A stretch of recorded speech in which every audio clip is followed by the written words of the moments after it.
Hulle het ander name gehad, soos wat ons het ken vandag. Die Sowjetunie was daar gewees.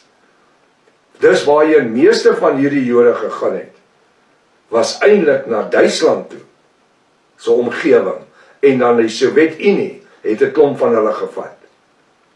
Van hierdie slawe, wat geskenk was, hulle was nie verkoop nie. Die Romeine het hulle uitgevoer soontoe gratis, en vir die ouens daar gegee, sê dit julle kopseer, vat hulle as slawe, en gaan aan met hulle.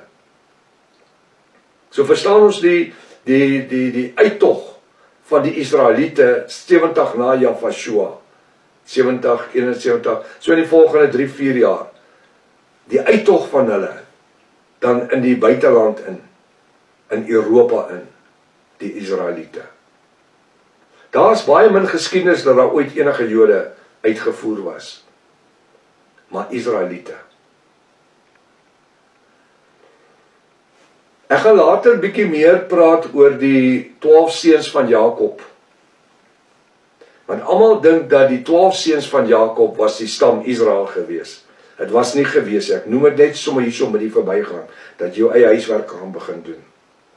Die 12 seuns van Jakob was nie almal Israeliete nie. Inteendeel 10 stamme van Israel. Of kom ek sê andersom, 10 stamme van Jakob se seuns word die noordelike 10 heidense stamme. Net 2 stamme word later Israel, die volk Israel. Ek gaan met hierdie skrif hanteer. Ek noem dit net omdat ek nou met dit werk, kom dit by my op, as is op my notas hierso nie. Dis maar hoe die eskatologie vloei. En ek gaan dit baie keer kry dat ek besig gaan wees met iets en dan kom inligting in, want dit is, soos ek sê, 57 jaar se navorsing en studies en die goed sit vas.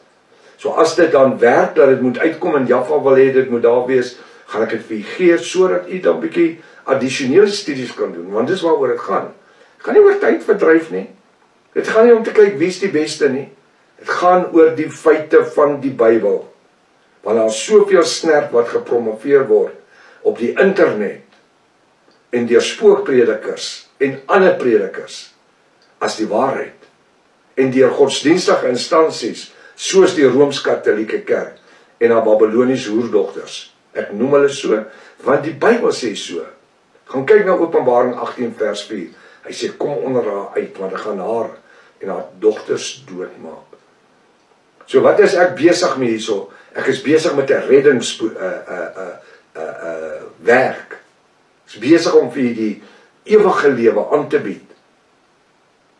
Deur woord wat vir eeue lank verskans was en toegemaak was. Dat mense dit nie kon verstaan nie. Dis nie van die kansels afgepreek nie. Dis nie geleer in Bible colleges en universiteite en die goed nie. Gedurende die volgende, nadat die slawe nou uitgevoer is in Europa gedurende die volgende 1900 jaar, luister wat ek sê, 1900 jaar, het die Israeliete terwille van oorlewering onder die Europese nasies en die westerlinge ingetrou. Die ouens is uitgevoer as slawe, daar het hulle begin lekker kos eet en oefeninge doen en hulle meesters gedien en dis Israeliete.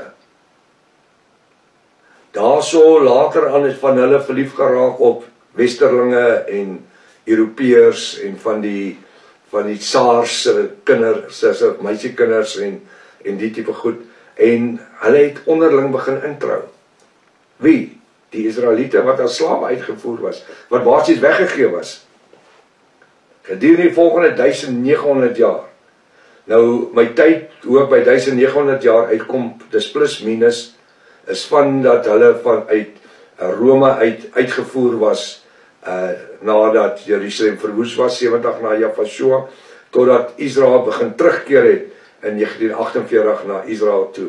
Nou daai tydvlak, daai opening tussen daai twee, is so 1870 jaar, kom ons werk op 'n ronde getal van so 1900 jaar. Vat of gee 'n paar jaar hier of daar. Ek is nie besig met sommetjies te maak nie, ek is nie besig met 'n wiskundeklas nie. Ek gee vir jou 'n spektrum waarin jy kan werk. So moenie kom as jy prof, jy's 'n leenaar, jy het gesê 1900 nie, dis is 1896 jaar nie, so asseblief. Ek het nie tyd vir grappies nie. Gedurende die volgende 1900 jaar dan, het die Israeliete ter wille van oorlewering onder Europese en Westerlinge ingetrou, en nou moet jy jou beld vasmaak, jou lewensgordel. En so het bloedlynverbastering plaasgevind. Wat, prof? Ja. Hierdie Israeliete, vernaam die mans, wat vermaar en verarm was, wat nou gratis weggegee was in Europa en ander plekke.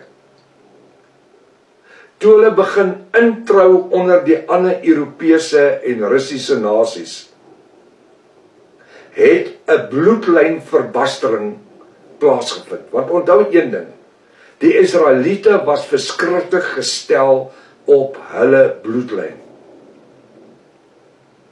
Vernaam die bloedlyn van Juda, die koninklike bloedlyn, die bloedlyn van Israel. Want Juda en Ephraim sal die bloedlyn uitmaak van Israel. Dis die twee stamme waaruit Israel voorgekom het. Juda en Ephraim en Manasse was nie twee van Jakob se seuns nie, dit was sy kleinseuns. Hierdie twee, hulle was Josef se twee seuns, Ephraim en Manasse. So wat het ons? Ephraim kom saam met een van die twee seuns van van Jakob, dis Juda. Ephraim en Juda trek weg en uit hulle word die stam Israel gebore.